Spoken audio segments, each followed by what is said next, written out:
Hello, everyone, and welcome to another edition of the Dentzel Domain on Red State Talk Radio. I am your host, Ed Dentzel, and today is June 13th, 2016. I hope to be able to come to this microphone today. I was thinking about this show on, for example, Saturday, and what am I going to talk about? I was thinking, could start off the show with my parents' anniversary. They've been married for 52 years today, and I'm very happy for them. Of course, you average their marriage length time and my marriage length time, you come out to 26 years, which still isn't too bad considering my time being married has been 0 years. And I'm happy for them. Of course, not my Penguins, but the Penguins won last night, Pittsburgh team. That's all exciting. But we know what we have to talk about again today, don't we?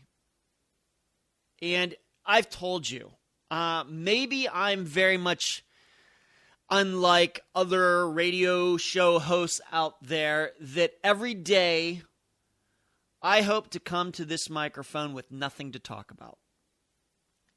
I hope nothing bad goes on in the world.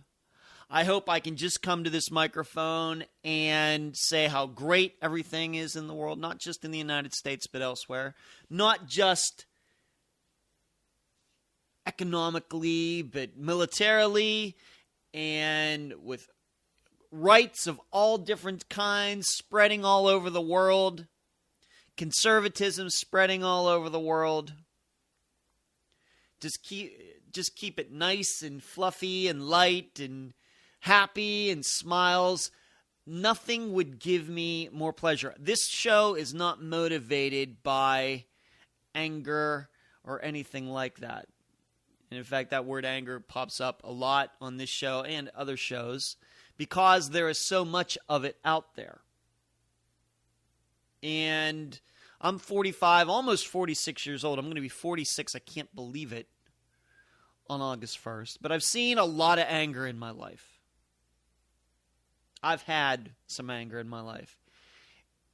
And it's usually bad. Whether it's self-righteous anger or anger that this terrorist in Orlando had this past weekend, it all leads to bad places. And that's why I've tried to tell you that anger is not something, and hate is not something that is needed if you want to do something. In fact, it just leads to what we saw in Orlando this weekend. I'm not saying that every person who's angry ends up shooting up a nightclub of innocent people, but it usually takes us into parts of our mind where starting to do things that aren't right seems reasonable.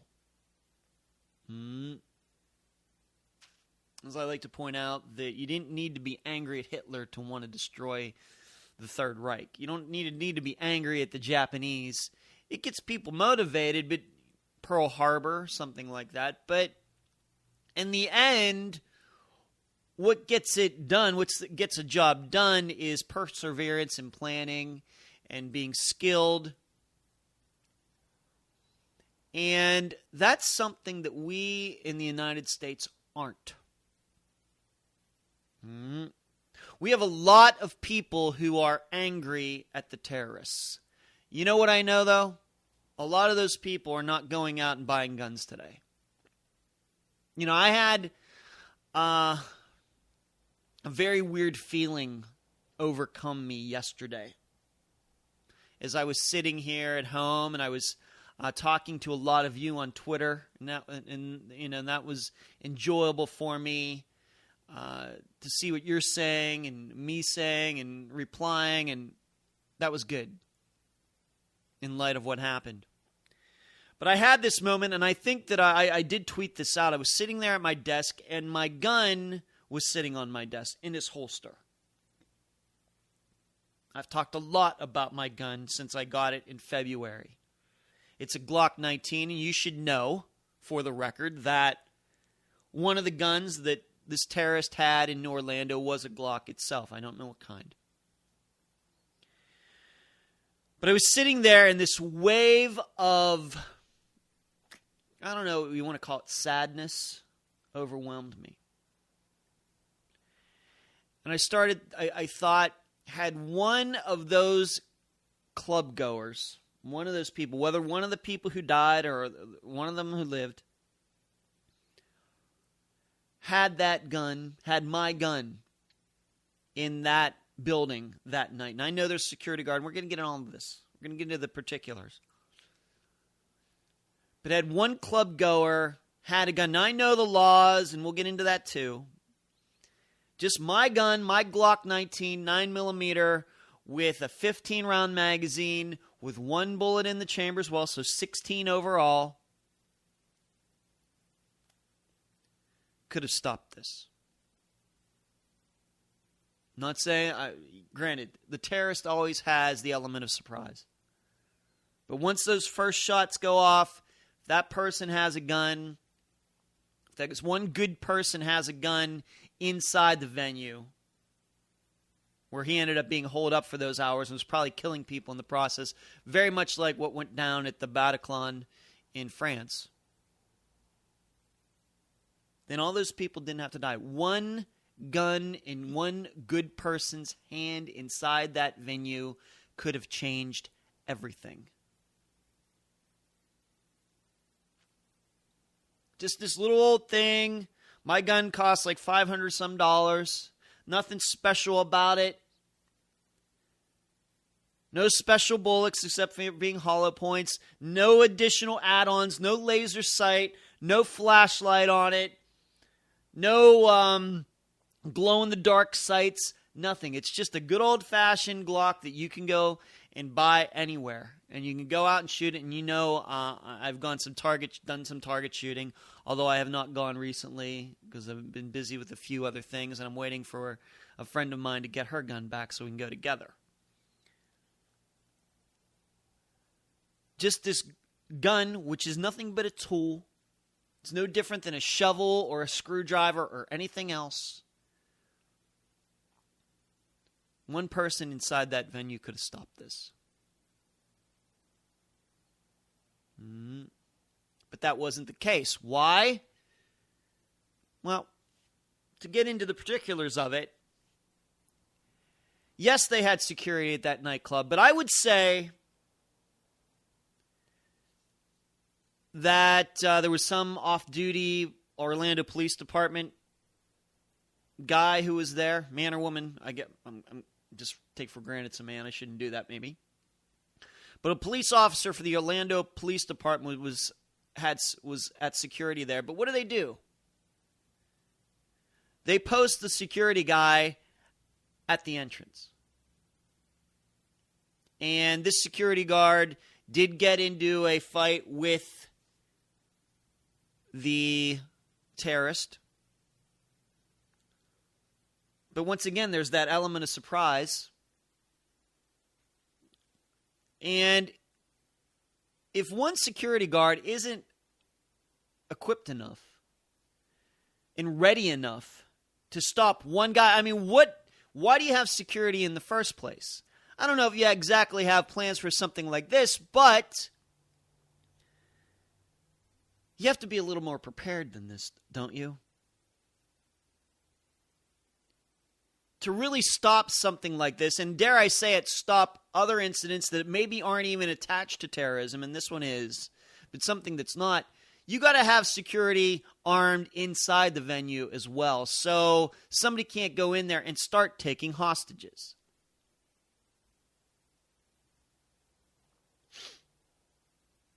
And if the security that you have isn't equipped enough to stop one bad guy with a gun, then it's really no use to having any security whatsoever. You could argue that the results of what happened at that club in Orlando, the same thing would have happened had the club had no security. And in fact, I would call out to all people who run places like this, whether they're gay nightclubs, I don't care about that. Whatever they are, that you better start rethinking your security measures and how you post people to your places. and the possibilities that can happen.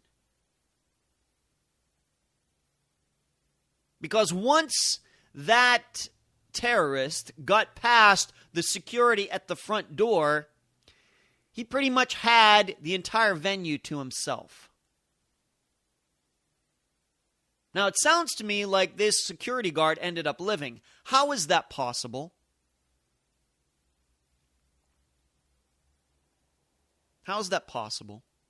Is it not his job to guarantee the safety of the people who go inside there? That's why they're there. That's why those people aren't allowed to bring guns in the club, because the club says, well, we already have security. Well, looks like that didn't work.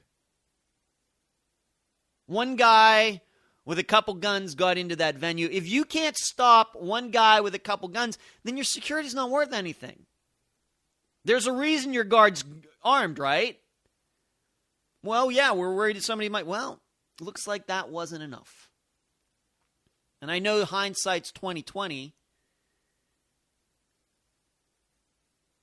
And I know they're trying to cut costs and this and everything else. But you would think that, I know if it was me, that if I were a nightclub owner and I saw what happened in Paris at the Bataclan, which is it was a concert venue, same kind of situation.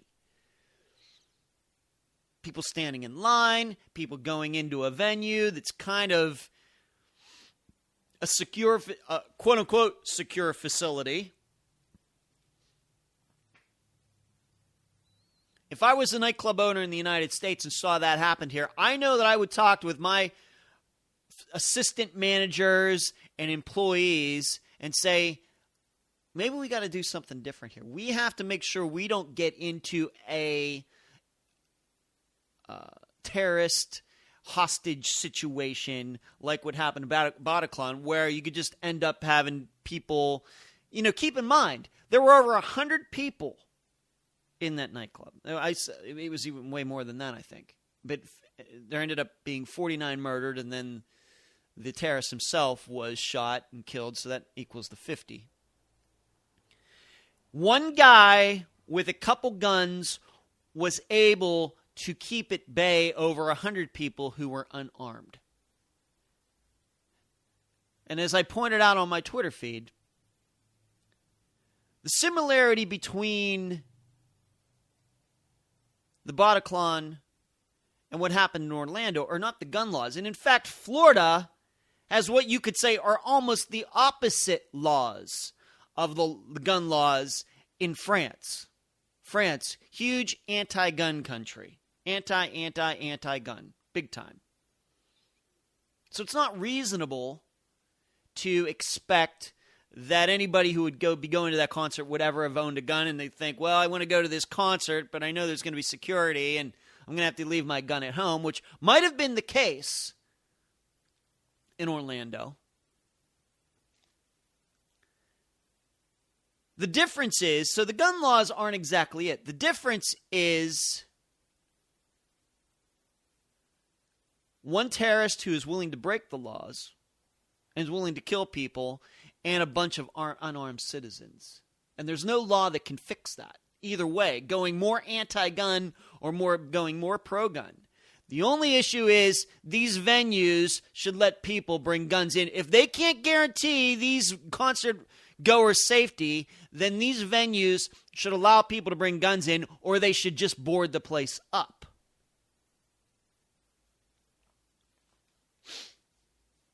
And I don't want to hear that this place did everything they could. One security guard, and he couldn't stop one guy. Hey, if it was a gang, if it had been 5 or 6 terrorists, then I get it. I get it. One security guy, no matter if he's a police officer or not, with a gun is probably going to be a little overwhelmed, especially, once again, with the element of surprise that this terrorist had.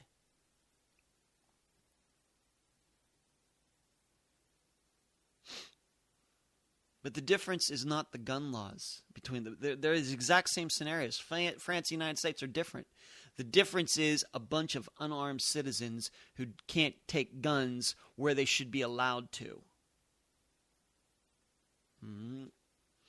And I know what they're afraid of. We're afraid of getting into disagreements and people pulling out their guns and shooting each other in the club. Well, if that's the kind of place you run, that's on you. That's on you.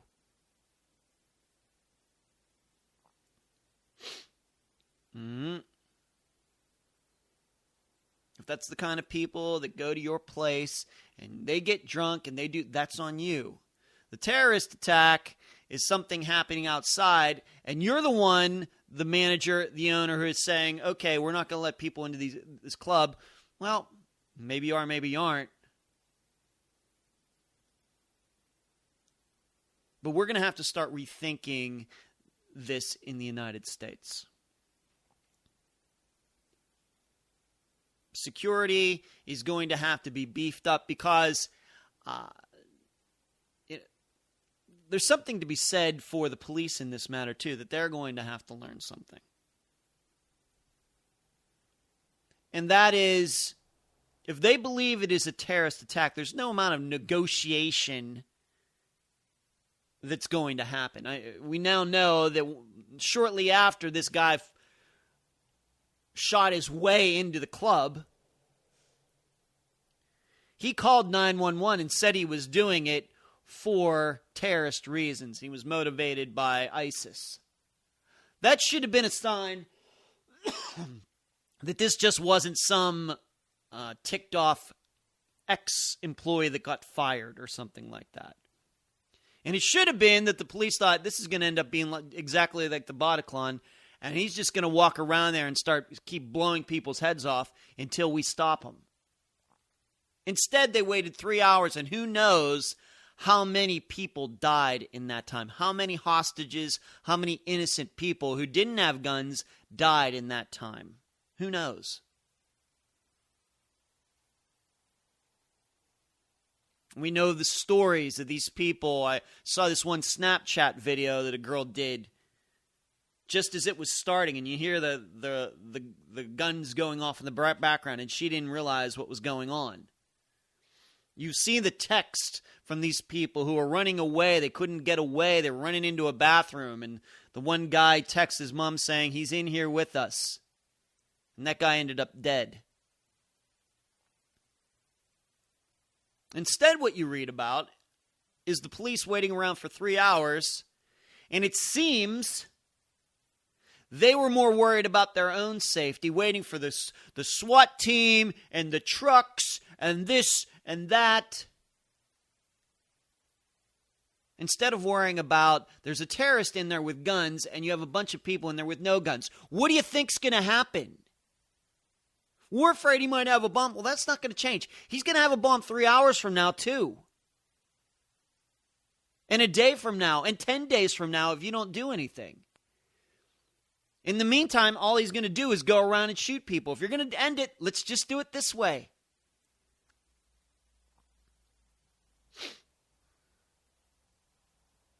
This is crazy. It's absolutely crazy.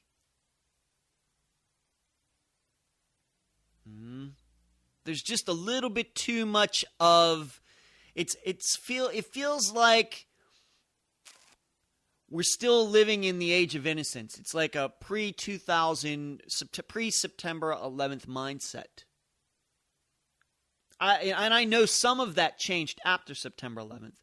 But it seems that either too many people reverted back to that mindset, or maybe they just still never changed. Or they never changed at all. Because it could be, it should be, that once you hear about Paris, once you know what happened, of course, in the Boston Marathon bombing from a couple years ago, once you know about the San Bernardino attack, once again in a place where people didn't have any guns, thank you, California, you'd think some people would start to get the idea that if I'm going to run a business where a lot of people gather to have a good time, whether it's a restaurant, a bar, a Starbucks, or whatever else, I got to let people with guns, because I can't guarantee their safety.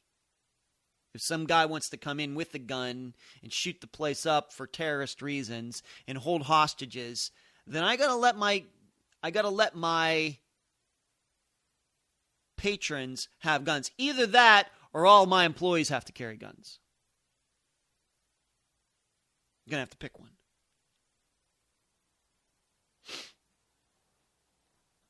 This also goes to show that laws don't fix things.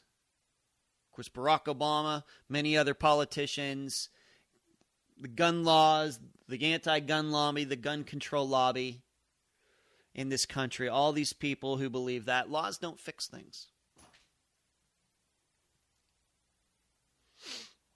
Laws about no guns are allowed here, no guns are allowed there. It's a cliche now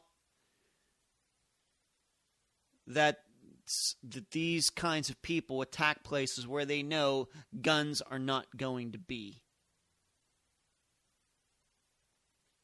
In fact, all they have to do, and for example, once again, going back to Orlando, all you have to do is get by one security guard hanging out. I mean, and that's part of it. This is why I'm a huge believer in concealed carry, because a terrorist never knows who has the guns then.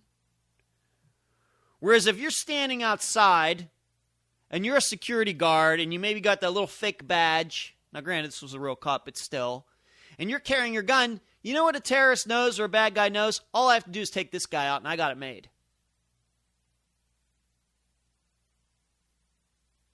That's all I have to do.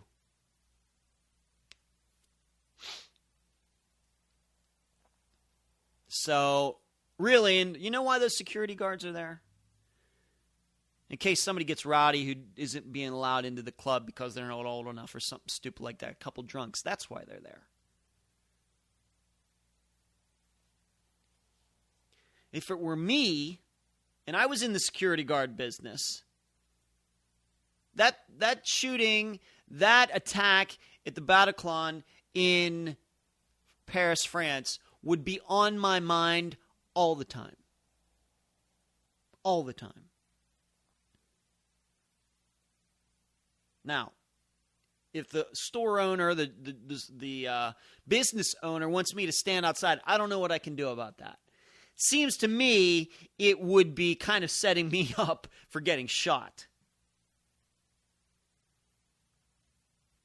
I would probably say to the business owner, I understand you want to have somebody out there, but you need people inside this place too. I know what you're going to say. You can't afford it, but I'm just one guy out here. You know, you got me all dressed up like a security guard. You're looking to intimidate people who want to try to get in here for other means. And I'm telling you, if the real bad thing is going to happen when somebody wants to get in here by any means, and they're going to try to take me out first. And it's going to be an element of surprise, and I'm not going to see it coming. And I don't think that's a good situation for me or everybody that's going to be in your club. And 200, 300 some people, you're going to have a hostage situation in like a minute. So you need people with guns, security guards inside the venue as well to stop this. Mm-hmm. And they need to be plain clothes people, by the way. They need to look like the party goers. That's the right way to do this.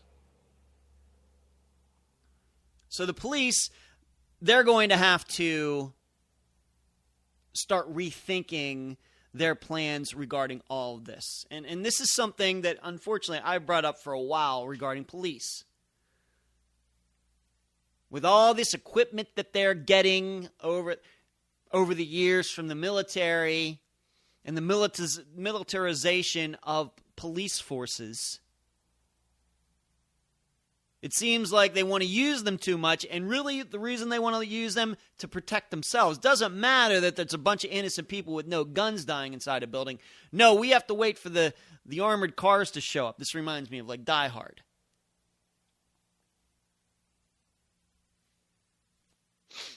You know, and that movie was made in 1987, 88. Here we are almost 30 years later, and the police are still kind of doing things the same way. when they know that they have a guy in there who just wants to get as many people in body bags as possible. The longer you wait, the more likely that's going to happen. Death toll is just going to go up. You can't negotiate with these people.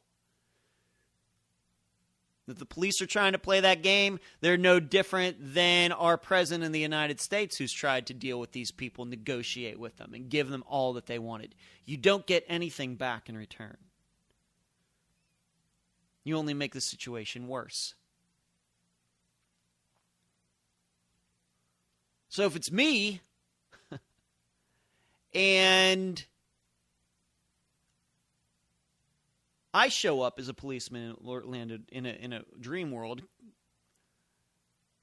A bunch of cops show up. There's one guy, the security guy, somebody saw him go in there, describes him to me. We're going in. If I hear shots going off inside and he's killing people, we're going in. If that means he detonates some bomb and we all get killed, then that's the way it goes. Probably less deaths that way than him going and sticking that gun to each unarmed citizen's head.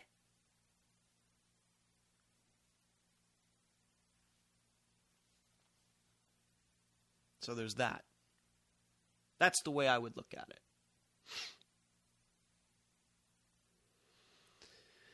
So, in addition to all of this, the terrorist himself, which as you notice I have not said his name yet, and I'm not going to.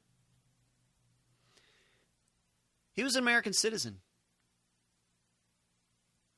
American citizen of Afghan descent, resident of Florida, was a security guard. I bet that security guard company is going to, and maybe the reason he knew how to attack a venue like that, knowing that there's probably only one security guard outside and nobody inside.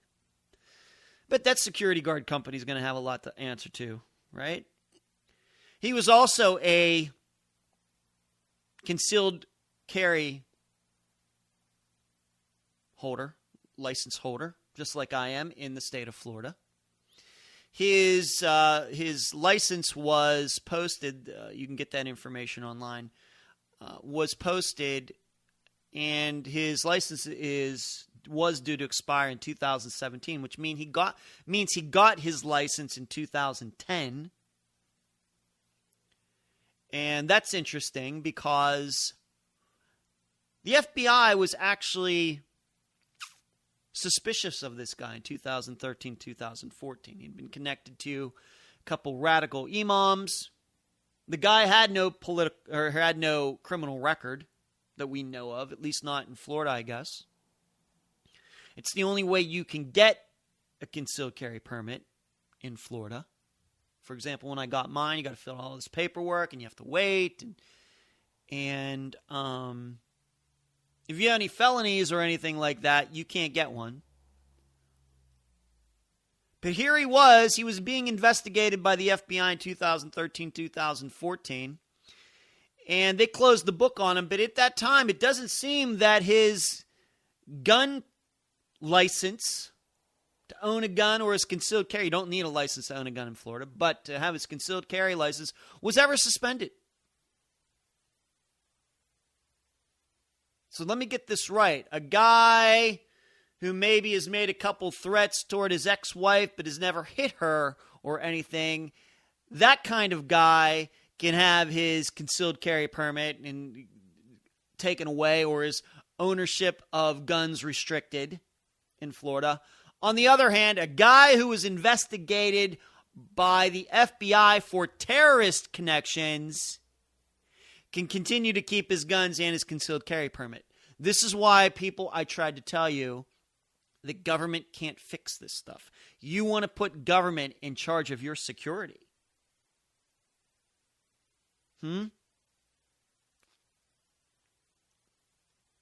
Likewise, you go to these venues and you expect the laws to keep all of those bad people in. Well, you know, whether it's a school, a government building, a nightclub like that, well, the law says, because here in Florida, we'll maybe get into that in the second part of the show, there are certain private venues where you're technically not allowed to have guns no matter if the owner wants them in there or not. We're going to get into that. But your average citizen here in Florida and elsewhere just thinks, oh, it's against the law. I guess we can go here and no guns. If you're expecting laws and government to protect you, you're putting your safety in somebody else's hands. Good luck with that. But I got to go to the break. You've been listening to the Dentzel Domain on Red State Talk Radio. The voice of American conservatism. WRS Digital, Red State Talk Radio. Welcome back to the Dentzel Domain on Red State Talk Radio. You know, even in that short break, I found myself once again going back to that moment yesterday where I was sitting there and looking at my gun and knowing, and just looking at it and knowing that one of those club goers could have stopped that shooting. Granted, I guess maybe at least a few people still would have died, but it wouldn't have been 49 people and there wouldn't have been 50-some injured. There is no law that is going to keep guns out of terrorist hands. No law. None. Zero. Zip. But those guns will surely those laws will surely keep guns out of people who are actually trying to follow the law. And that creates a situation where one bad guy with a gun can keep 100, 200, 300 people at bay. Just wave the gun around.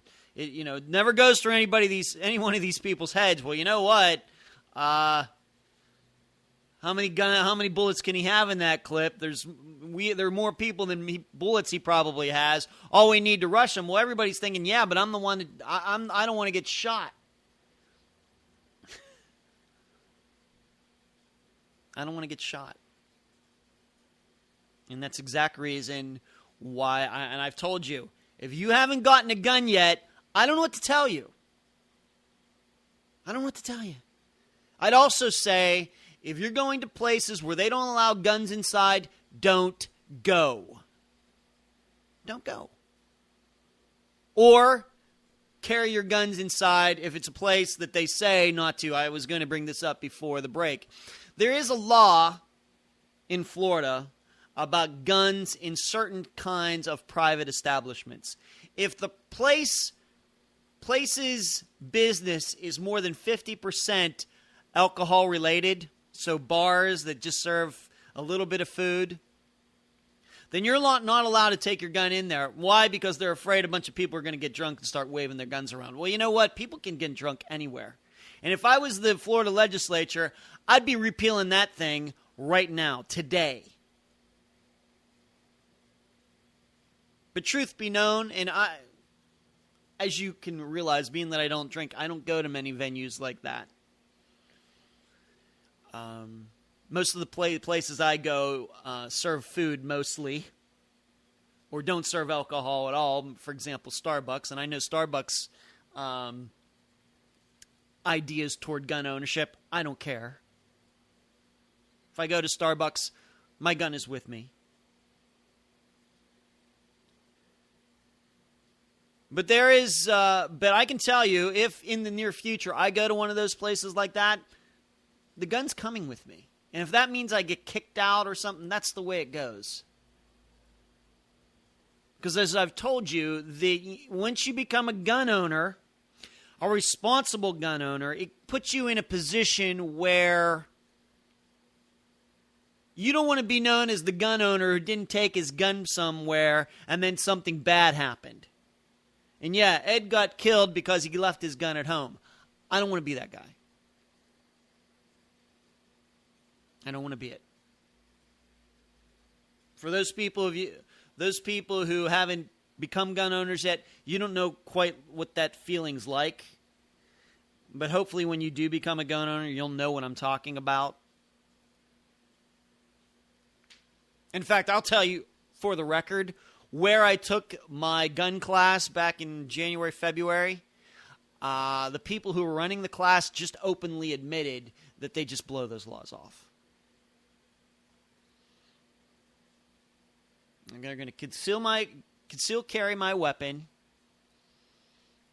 And if something bad happens and I need to pull my gun and shoot somebody, I'd rather deal with the consequences afterward than being dead by being unarmed. That's the way I look at it as well. Makes perfect sense to me. But if you have a place like this club that probably had metal detectors, what are you going to do? I'd tell you, don't go. Don't go.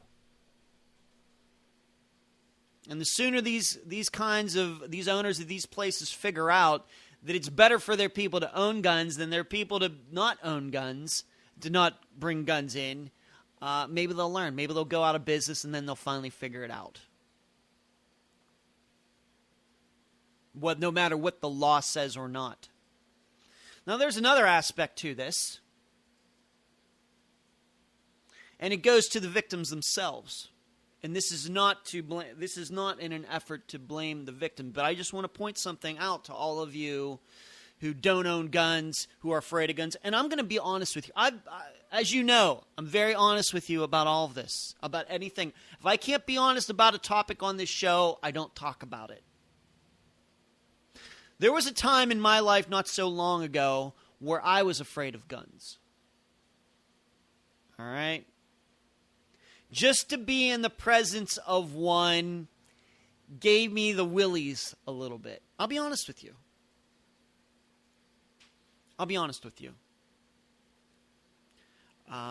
Granted, not around a lot of guns in my life. My brother has one, but I've maybe seen it once. But I can tell you that I've been on the disc golf course a couple times since I moved to Florida where disc golf guys were carrying guns around on the disc golf course. That's happened. And, of course, coming from Pennsylvania, a lot of hunters. And so I've been around guns. And I'll be honest with you, gives me a little bit of the willies. I don't have that kind of feeling anymore, as you can imagine. My gun goes with me anywhere. It can sit with me right beside me on my desk, loaded, in its holster. Just do not even think about it for a second. I sleep with it, and I sleep very fine. So anybody who doesn't want to get a gun just because they give you a little, not that you're necessarily anti-gun, but they just looking at one and being around one. And I can remember feeling like, I'm going to just be honest with you. I can remember thinking, what if that thing goes off by itself? I mean, I know how stupid that is. But that's where fear can take you. When you don't allow yourself to be rational. But like I told you, once that parachuting happened, all that fear just disappeared. I went in with my dad, went over, got a gun, went shooting, enjoy it, clean my gun, buy ammo, practice with it at home, unloading it, cleaning it, everything, putting back together, everything. Does not faze me for a second now.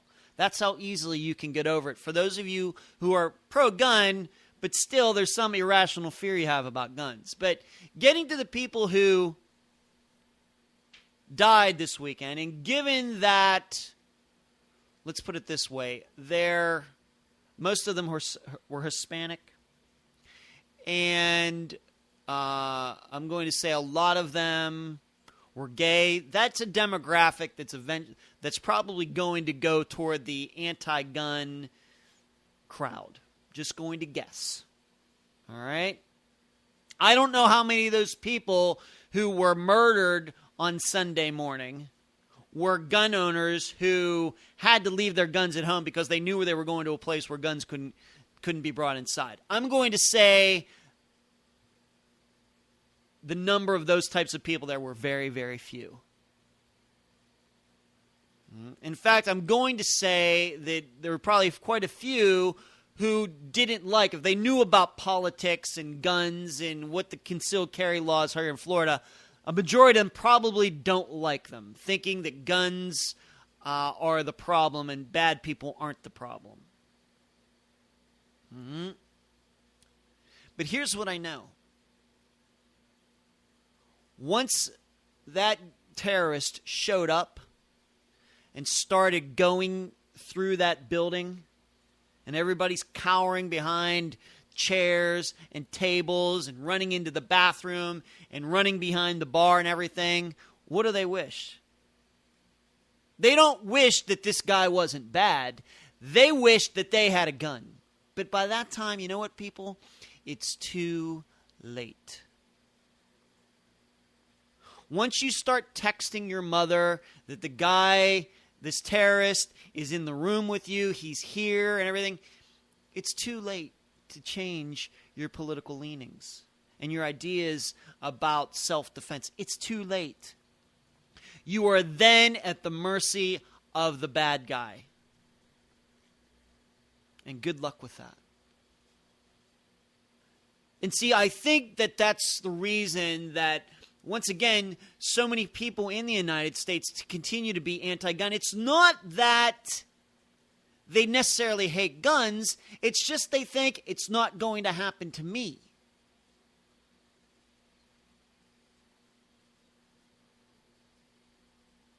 Well, when it does, it's too late. I'm telling you, I feel bad for every one of these people, but I know that if they listened to my show anytime in the past 2 years, they would have shut me off. When I started, especially when I started talking about getting ready to own my first gun, basically when I started talking about that back in November, I'm sure they would have shut me off saying, oh, it's just one of these gun mongers, gun lovers, kooks. And still, I feel bad for these people.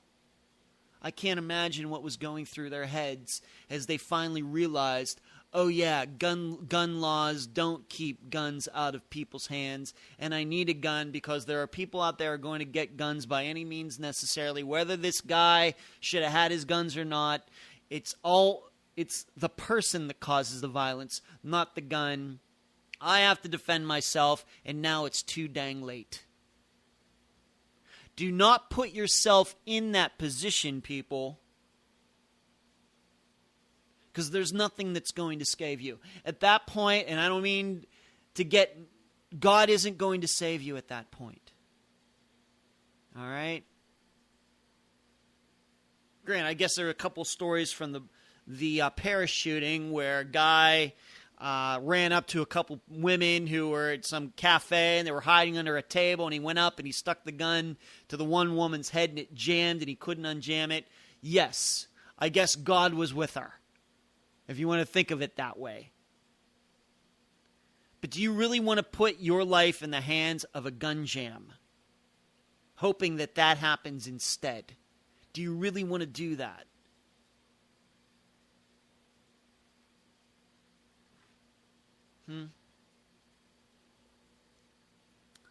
So I think about that.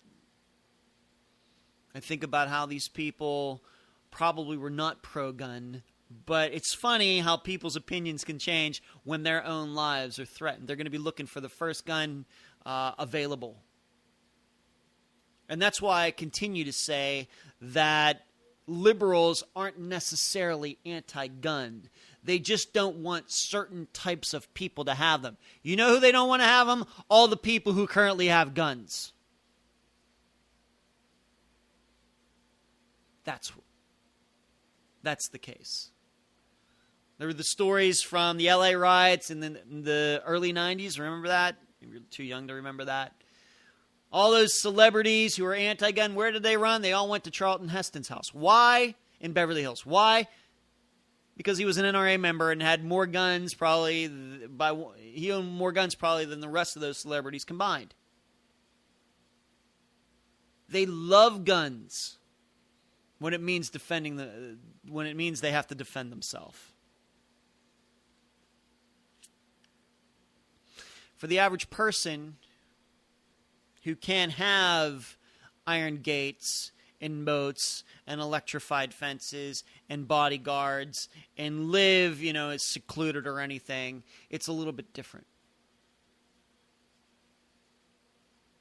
It's a little bit different. And that's why I would say that you never want to pattern your thoughts, your life off of somebody who is, I wouldn't say privileged, but lives in a different world. Just because some famous person you know is anti-gun doesn't mean you should be. It's easy for that person to come out and say he or she is anti-gun because all of her bodyguards or his bodyguards have guns, and they live in a house with 10 million surveillance cameras around, with a guy at the gate, electrified fences. It's easy to be that. And when they go out, stores have to be cleared out, and the bodyguards stand around escorting this person from store to store at the mall. It's easy to be anti-gun when you live like that. You know who my bodyguard is? Me. That's who your bodyguard is too. You and your gun. And if you don't have a gun, you don't have a bodyguard.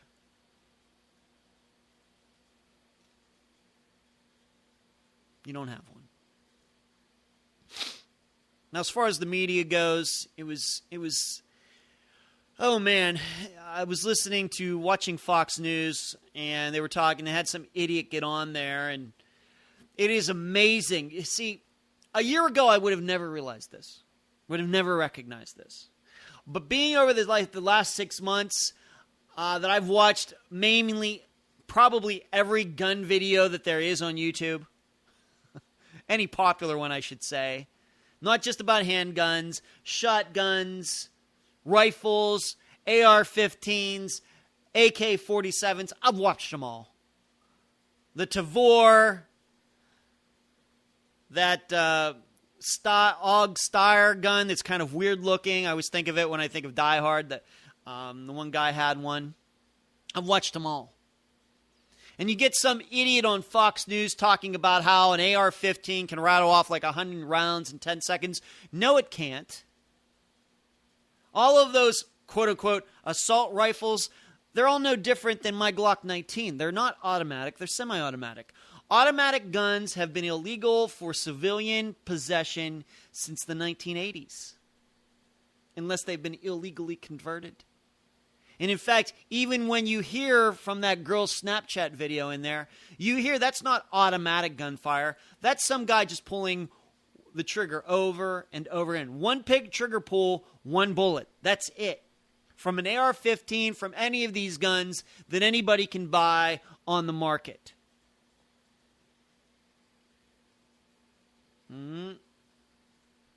So whoever they had on there, and he was going on and on about the guns and AR-15, man, that could rattle off 100 rounds. Those guns don't even hold 100 rounds. Either the military version or the civilian version. Now, the military versions, yes, they're full automatic. You pull the trigger, and the gun will fire until all the bullets are gone. But even one of those guns, what do they hold? 30 rounds? 50 rounds? So they get people on there, they don't even know what the hell they're talking about. And I pointed that out on my Twitter feed. I would never even caught that a year ago. But now I've read all this stuff and watched all these videos. It's amazing what sticks. As soon as he said it, I said, that's not right. An AR-15 is a civilian version of a military weapon, but it is semi-automatic. One bullet fired for every one trigger pull. That's it. That's as good as it gets. Are they lethal weapons? Yes. Any gun is a lethal weapon, whether it has a 10-inch barrel, a 20-inch barrel, or a 4-inch barrel. It's all going to hurt people.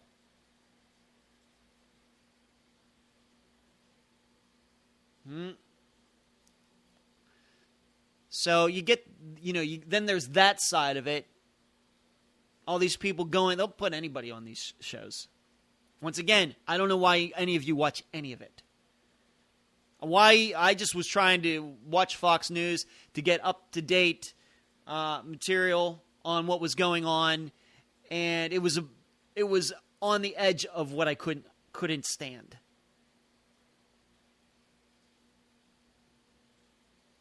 So there's a lot of rethinking that needs to be done by people, if you're willing to do it,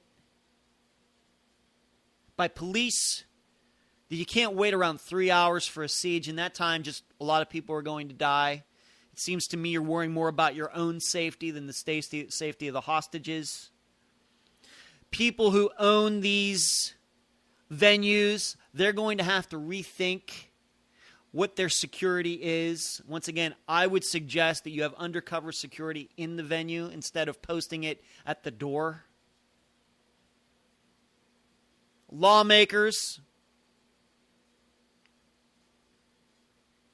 I would suggest whatever laws you have restricting gun ownership for people, I'd repeal it. You know, I know a woman who I know fairly well.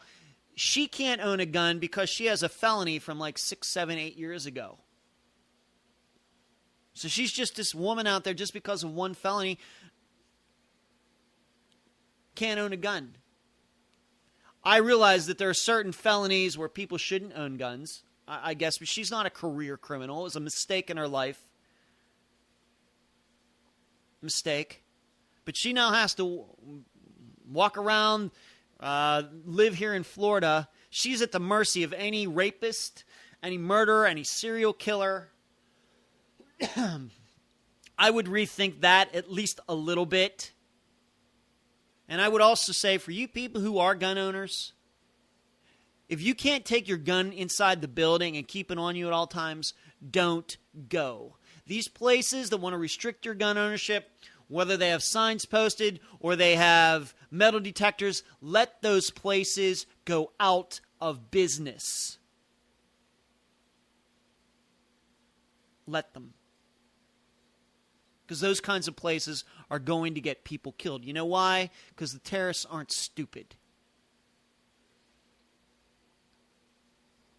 As for Barack Obama, Donald Trump, Hillary Clinton, Bernie Sanders, as much as you Trump people think you're so dang smart, none of them have offered any ways to stop what has happened. You know what has to happen? Stopping immigration isn't going to happen because this guy was an American citizen. Passed every background check you could ever conduct.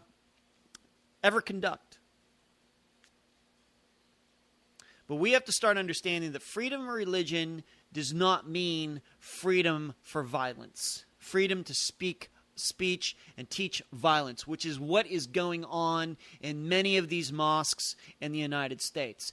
And I don't want them to stand behind that freedom of religion of the First Amendment. It's not good enough anymore. That's not a good enough defense.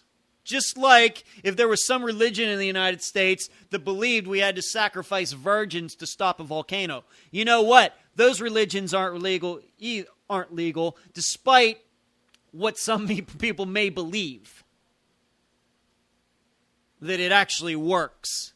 That's the way we have to start looking at these men and these Muslims who preach this stuff. We have to go in and shut them down. Shut them down. If they're American citizens, you can't ship them back anywhere. You can't get rid of them. But you can shut this stuff down, and you should. That is not religion. A religion that is based on the murdering of other people in a country, you cease to become a country when that is allowed to happen. You're just a bunch of people living together and just crossing your fingers that something bad doesn't happen.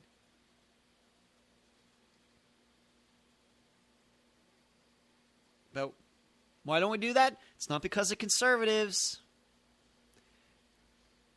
And none of these candidates, including Donald Trump, are brave enough to come out and talk about it, but it's true. If this is what's going on in these mosques, they need to be shut down. These people should not be allowed to gather their own people. You do not have freedom of association if it means you get together to plan the deaths of others. A lot of people have a lot to change before these shootings like happen in Orlando stop. And it's going to happen again, unfortunately. It's going to. You can go to edwarddentzel.com where you can find all of my old Red State Talk Radio shows. You can also find them at SoundCloud, Podbean, Podomatic, and YouTube. You can find me on Facebook and LinkedIn. You can email me at edwarddentzel@reagan.com. Twitter, Dentzel domain, all one word, no space in between. My other show, hoping to record a couple shows sometime this week with my partner, Melissa Bridges from America's Missing Podcast. It's been a pleasure talking to you tonight. Hang in there, everyone. You've been listening to the Dentzel Domain on Red State Talk Radio.